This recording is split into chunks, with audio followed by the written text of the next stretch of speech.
What are we talking about today? Oh, that's what it was.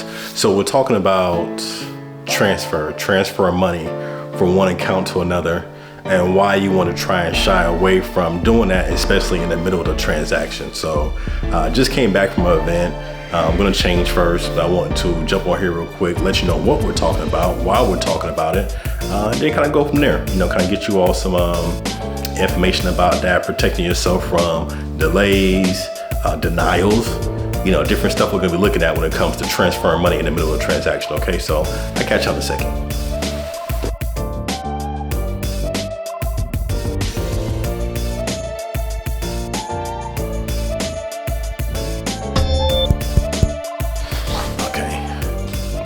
All right, y'all, we back. We're talking about transfers. You like my shirt, girl dad? Do I look like a girl dad by chance? Hopefully so. I have a girl. You don't need my glasses. Please excuse my computer going off back there. That's my processor and loan coordinator going off. Trying to get this loan submitted for a final. But yes, we're talking about transfer money in the middle of a transaction, even prior to getting it under contract for a home. Transferring money on something that you want to try and shy away from because of the jeopardy it puts you in. So perfect example.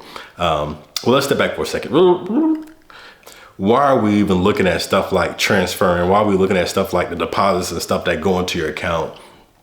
So naturally, real estate is a very easy form for people to use to launder money.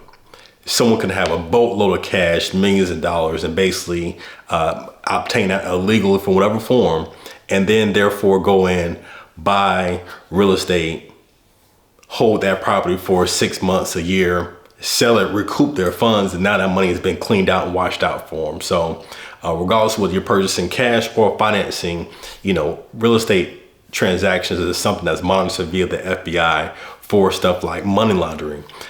So that's why we're monitoring stuff like transfers to make sure that money isn't being moved illegally or inappropriate for the purpose of real estate. So how does that play into you? So when you are getting ready to go under contract for your home or go under contract for your home, we will be requesting the last 2 month statements from your bank to show your assets, right? With that, we're going to be looking through to see if you have what type of recurring deposits you have coming in there, what type of recurring withdrawals you have coming in there. We're not trying to judge you for your Amazon purchases. We are not trying to judge you for how many times you go to Publix or Chick-fil-A. We are strictly just looking to see what type of withdrawals are coming out and whether or not there are some things indicated on that bank statement that don't quite match up with what's on your credit report. So perfect example. If you have a withdrawal coming out consecutively in both months on the same day for $400, that's not necessarily disclosed in your credit report, that may be something we have to get some clarification about to provide the underwriter to say, hey, listen, this is just a $400 withdrawal that they have to go towards the savings account for the child, for daycare for the child, some to that extent. So that's why we're looking at stuff like your withdrawals. With the same breath, in regards to transferring money, we are wanting to make sure that the money that you're using from the transaction actually is your money, not someone else's money. And if it is someone else's money, that's fine. And we'll get into that in a second, but we need to know who that person is. But long story short, that's why we're monitoring transfers. We're looking at to see where that money came from. So let's use an example. Like I said, you're under contract to purchase a home. You provide me with your bank statements, and in preparation for purchasing a home, you had the money saved up in your savings account. Then you went under contract to purchase your home, and when you put down your earnest money deposit, you transferred over that money from the savings over to the check-ins in order to be able to make that purchase for yourself. Now, this happens all the time. There's absolutely nothing wrong with that. But because now we have this $10,000 that's been transferred from this savings account over to this checkings account, now we have to prove the transfer coming from both accounts. What I mean by proving that is, rather than just using your checking accounts or either your savings account statements showing where the money was, we now have to show 2 month statements for the checking account as well, because the money was transferred over to that account. So now rather than just needing 2 statements, now we need 4. Little magistrate, you like that? So now we need 4 statements essentially to account for that money being transferred. And with those extra statements, now we opened up maybe a little bit of Pandora's box for a line of questioning. So on that savings statement, you may not have too many different transactions going on in there because it was a savings account, right?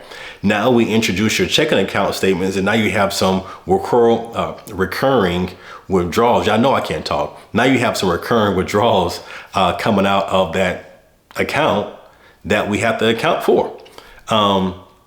Same thing with the transference of the money going into that account. You know, we have to pinpoint that money coming from the checking account going into the savings account. So like I said, I mean, it's very common. I think we actually did the same thing when we got ready to purchase our home, but it is something that has to be accounted for when transferring that money.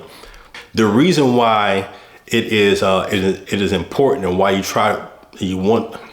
the reason why it's important and you want to try and stay away from transferring money leading up to purchase a home or in the middle of a transaction is, like I said, it just opens up an extra line of questioning when we have to introduce new statements. So another good example with transferring money, now we're providing statements from the account which that money came from. What if that account has a negative statement balance? Now it looks like you don't have as much money, as much asset for preparation for purchasing a home as you did when we first started. Now, perfect example, that statement may actually have money in there, but you know, when statement balances finishes, you know, you just take a snapshot of the money in the account for that day. So that day, that account may have been negative because you made that transfer, but 2 days later, that account actually has money in it because you had a direct deposit, what have you. But now we're introducing a negative statement balance to the underwriter. They're not going to like that too much. I mean, I wouldn't like that too much. If you're getting ready to borrow $300,000 from me, you got a negative statement balance. Well, this person can't keep money in the bank, right? So those are different nuances, which is why you don't want to transfer money in the middle of a transaction and kind of avoid those type of situations.